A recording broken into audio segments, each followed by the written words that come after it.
సరి చేయాల్సిందేనని అది చేస్తే మిగతా వాళ్ళకి ఏం అబ్జెక్షన్ లేదని చెప్పారు. అప్పుడు గౌరవ ముఖ్యమంత్రి తెలంగాణ అప్పుడు మొత్తం డీటెయిల్స్ సర్వే చేయిస్తామని ఒప్పుకోవడం జరిగింది. ఎట్లా ఎంత వీలైతే అంత సమర్థం తక్కువ చేస్తాం మహారాష్ట్రలో అని ఫస్ట్ మీటింగ్లో అది ఒక ఒప్పందంతో డిసిషన్ తీసుకున్నారు. ఏది అప్పుడు 148 కానీ 152 కానీ ఫైనలైజ్ కాలేదు, బట్ సర్వేస్ చేస్తానికి ఒప్పుకున్నారు.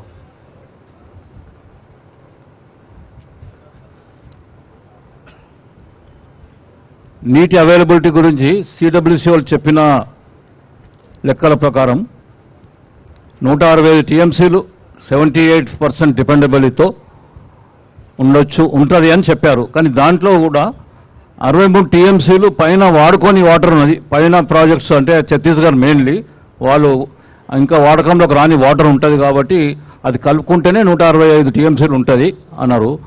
ఈ 163 టీఎంసీలు ఎప్పుడు కూడా పర్మనెంట్గా ఉండదు. వాళ్ళ ప్రాజెక్ట్స్ కట్టుకున్నంత వరకు 163 వస్తుంది. అది కట్టుకున్నాక తగ్గిపోయి మళ్ళీ మీకు వచ్చేది 100-102 టీఎంసీలే నికరంగా వచ్చేదని తేల్చినారు వాళ్ళు. ఈ 102 టీఎంసీ అవైలబిలిటీ అనేది అన్ని కలుపుకుంటే అది డిపెండబుల్ అవైలబుల్ ఉంటుందని తేల్చినారు. నెక్స్ట్ దీంతోపాటు ఫస్ట్ డిపిఆర్లో ప్లానింగ్ ఇంటిగ్రేటెడ్ ప్లానింగ్ అన్నీ కూడా కొంచెం మళ్ళీ ఒకసారి తిరిగి చూడండి, రీఎగ్జామిన్ చేయమండి అని సిడబ్ల్యూసీ చెప్పడం జరిగింది. ఈ రిజర్వాయర్స్ మీరు ప్రపోజ్ చేసింది అప్పుడు మొదలు అనుకున్న రిజర్వాయర్స్ చాలా చిన్నగా ఉన్నాయి, సరిపోవు. మీ కమాండ్ ఏరియా ఎక్కువ ఉన్నది, ఆ కమాండ్ ఏరియాకు ఆ రిజర్వాయర్స్ సరిపోవు కాబట్టి కొన్ని రిజర్వాయర్స్ పెంచడము, కొన్ని కొత్త రిజర్వాయర్స్ కట్టడము అవసరం ఉంటుందన్నది మొదటిసారి వాళ్ళు మాకు చెప్పడం జరిగింది. అంటే మొదలు ఇచ్చిన డిపిఆర్ మీద వాళ్ళు స్టడీ చేసి వాళ్ళ ఫైండింగ్స్ ఇవి. నెక్స్ట్ సో దాంతో మనకు ఇది ఒరిజినల్గా 16 టీఎంసీలు ఉంటాయి రిజర్వాయర్ కెపాసిటీ. చిన్నవి తమ్మిడిహట్టి, మేడారం, మల్కపేట, అనంతగిరి, ఇమామాబాద్. గారు sir you go on to the present problem. Okay, will go to the present issue will go to now. So చివరికి 152 లెవెల్ పోయి 148కి అగ్రిమెంట్ చేయడం జరిగింది. తర్వాత దాన్ని ఆదిలాబాద్ పాయింట్ కాడ 2 లక్షల ఎకరాలకు ఒప్పుకున్నారు. తర్వాత మిగతాది మీరు గోదావరి రివర్లోకి వెళ్ళి చూసుకోవడం అనేది అది ఒక ఫైనల్ డిసిషన్ ఇద్దరు సీఎంస్ తీసుకున్నారు సార్ అప్పుడు. నెక్స్ట్ ఈ 2 ప్రాజెక్టు మధ్యలో ఇది.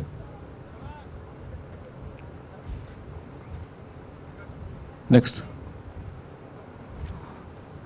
కాళేశ్వరం డీటెయిల్ ప్రాజెక్ట్ రిపోర్టు వాళ్ళ సూచనల ప్రకారం 2017లో సబ్మిట్ చేయడం జరిగింది. వేరియస్ క్లియరెన్సెస్ దాదాపు 18 క్లియరెన్సెస్ అన్ని డైరెక్టరేట్స్ నుంచి తీసుకోవడం జరిగింది. Technical advisor committee, that is the highest body in CWC and government of India, ministry of water రిసోర్స్లో, అది 6/6/2018లో క్లియరెన్స్ ఇచ్చారు కాళేశ్వరం ప్రాజెక్టుకు. నెక్స్ట్ ఇక దాంట్లో పవర్ రిక్వైర్మెంట్స్ క్యాలిక్యులేట్ చేసుకుంటే ఇందాక చెప్పిన దాంట్లో 4,959 2 టీఎంసీ పర్ డే చొప్పున అంత అవసరం పడుతుందని క్యాలిక్యులేట్ చేయడం జరిగింది. నెక్స్ట్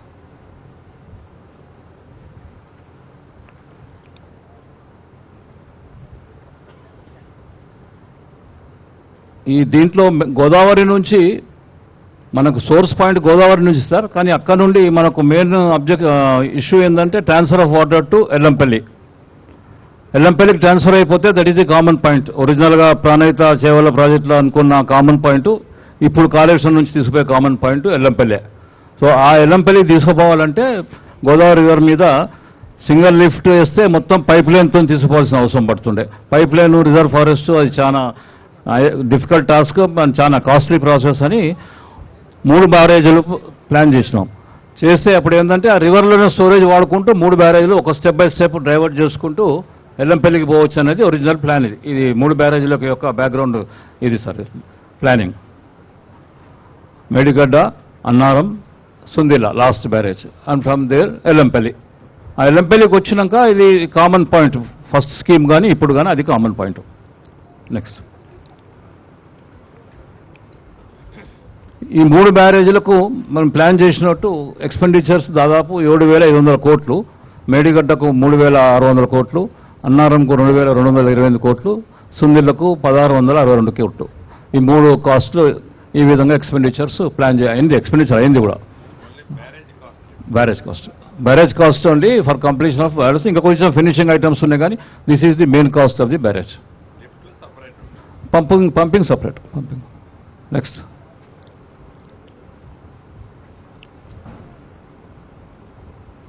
ఈ Medigadda barrage different features sir. 2110 వరకు అంతకుముందు మేడిగడ్డ బ్యారేజ్ దాదాపు 3 years కంటిన్యూస్గా వాడినాం సార్. 2019-20లో ఫస్ట్ టైం వాడినాం. 2021, 21-22, 22-23. 22-23లో హైయెస్ట్ ఫ్లడ్ కూడా ఫేస్ అయింది. దాదాపు 28 లక్షల క్యూసెక్స్ అది బ్యారేజ్ రిసీవ్ చేసుకున్నది. మన designed flood, maximum design flood వచ్చేసింది ఫస్ట్ సెకండ్ ఇయర్లోనే.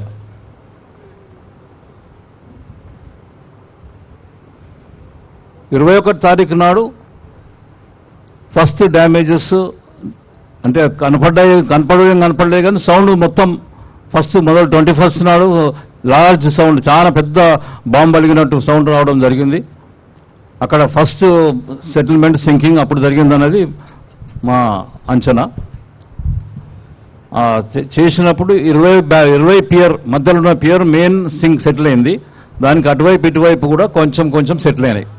ఇది బ్లాక్ నెంబర్ 7లో లెఫ్ట్ సైడ్, అంటే టువర్డ్స్ మహారాష్ట్ర సైడ్ అటువైపు ఉన్న పియర్స్ బ్లాక్ ఇది. ఈ బ్లాక్లో బ్యారేజ్ దాదాపు 1.5 meters సెటిల్ అయింది, పియర్ నెంబర్ 20. ఇది main central point of settlement. అటు ఇటు ఇంత కాలేదు కానీ కొంచెం అవి కూడా సెటిల్ అయినాయి. స్లాబ్స్, పారావేట్ అన్నీ కూడా దాంతోపాటు కొంచెం సెటిల్ అయినాయి. ఇమ్మీడియట్గా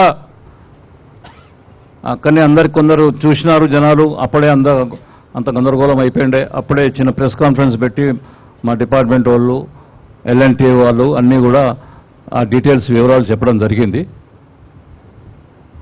నెక్స్ట్, ఇమ్మీడియట్గా ఇది జరిగిన వెంటనే విదిన్ 3 daysలో నేషనల్ డ్యామ్ సేఫ్టీ 24 నాడు ఫస్ట్ టైం మన సైడ్కి రావడం జరిగింది సార్. ఇమ్మీడియట్గా రియాక్షన్ మీ డిపార్ట్మెంట్ సైడ్కి వెళ్ళి ఏదో కుట్ర దాగి ఉందని కూడా స్టేట్మెంట్ వచ్చింది. అవును, అది కూడా ఒక అనుమానం వ్యక్తం చేశారు. ఎందుకంటే ఆ బాంబ్ బ్లాస్ట్ అప్పుడు అది ఇది ఇక్కడేమైనా అది కూడా ఏమైనా ఉందా అని అదొక అనుమానం పెట్టిండ్రు. చాలా అది కూడా కోట్ చేయండి మీరు. డౌట్ ఉండే అని మీరు కోట్ చేస్తే public will know. First time విన్న చప్పుడు, బాంబు మోత మాదిరి చప్పుడు విని అటువంటిది కూడా ఏమైనా ఉండొచ్చు అనే అనుమానం వ్యక్తం చేయడం జరిగింది. అది కూడా ఇన్వెస్టిగేట్ చేయండి అన్నారు. పోలీసుకు వాళ్ళకు కూడా మా డిపార్ట్మెంట్ వాళ్ళు కంప్లైంట్ చేయడం జరిగింది. వాళ్ళు కూడా వాళ్ళ నార్మల్ కోర్సులో ఇన్వెస్టిగేషన్ అవన్నీ చేయడం జరిగింది.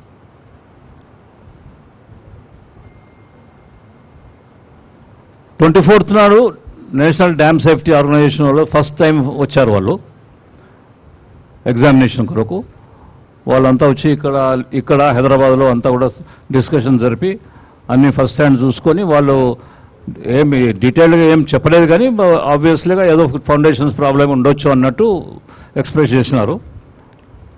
ఈ మునగడం అనేది 24 తారీఖు వరకు రోజు కొంచెం అవుతూ ఉండే. ఫస్ట్ డే మ్యాక్సిమం అయింది, ఆ తర్వాత రోజు కొద్దిగా అయి మొత్తం చివరి వరకు సెటిల్మెంట్ చూసుకుంటే 1.25 meters సెటిల్ అయినట్టు మనకు టోటల్గా లెవెల్స్ ప్రకారం చూస్తే అంతా అయినట్టు తెలుస్తూ ఉండే. నేషనల్ డ్యామ్ సేఫ్టీ ఒక కమిటీ హెడ్ మాకు అశ్విన్ పాండ్యా అని చైర్మన్ గారు, ఇంతకుముందు CWCలో, ఆయన ఇప్పుడు డ్యామ్ సేఫ్టీ రివ్యూకు చైర్మన్. ఆయన కూడా వచ్చాడు సబ్సిక్వెంట్గా 28వ తారీఖు నాడు. నెక్స్ట్, ఇవి కుంగిన 3 పియర్స్ యొక్క డీటెయిల్స్. 3 పియర్స్లో రకరకాల లెవెల్లో కుంగినాయి అన్నట్టు. మెయిన్గా 20 పియర్ మ్యాక్సిమం, మిగతా అన్ని 0.2, 0.3 ఆ విధంగా కుంగినాయి. ఒక పియర్ మాత్రం 1.25 meters కుంగింది. నెక్స్ట్, ఆ గేట్స్ కూడా ఆ 3 పియర్స్ వెంట్స్ మధ్యలో అంతా జామ్ అయిపోయినాయి. ఆ పియర్స్ క్రాక్ ఇచ్చి కుంగడం వల్ల ఆ గేట్ పక్కన కూడా కొన్ని ఫొటోస్. నెక్స్ట్, కమిటీ డీటెయిల్స్ కొన్ని డేటా అడిగినారు. ఆ డేటాకు జవాబులు ఇవ్వడం జరిగింది డిపార్ట్మెంట్ వాళ్ళకు. నెక్స్ట్,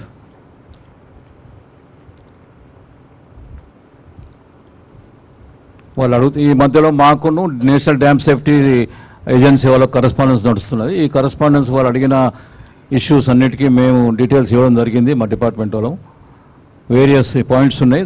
ఇప్పుడు అన్నిటికీ మేము డేటా ఇచ్చినాము. ఇంకా వాళ్ళ వెరిఫికేషన్లో వాళ్ళ కొన్ని నిర్ధారించిన తప్ప ఇంకా ఫైనల్ ఏమీ డీటెయిల్ కాలే. దాని కొరకు ఫర్దర్ స్టడీస్ కూడా చేయమన్నారు. అది కూడా ఫర్దర్ స్టడీస్ ఇప్పుడు చేయడం జరుగుతుంది. నెక్స్ట్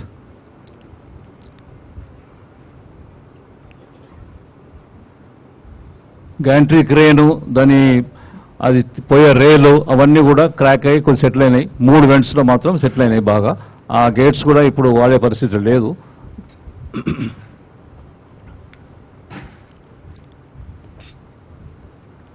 కమిటీ వాళ్ళు చెప్పిన పాయింట్స్కి ఇవన్నిటికీ మా డేటా తయారు చేసి వాళ్ళకి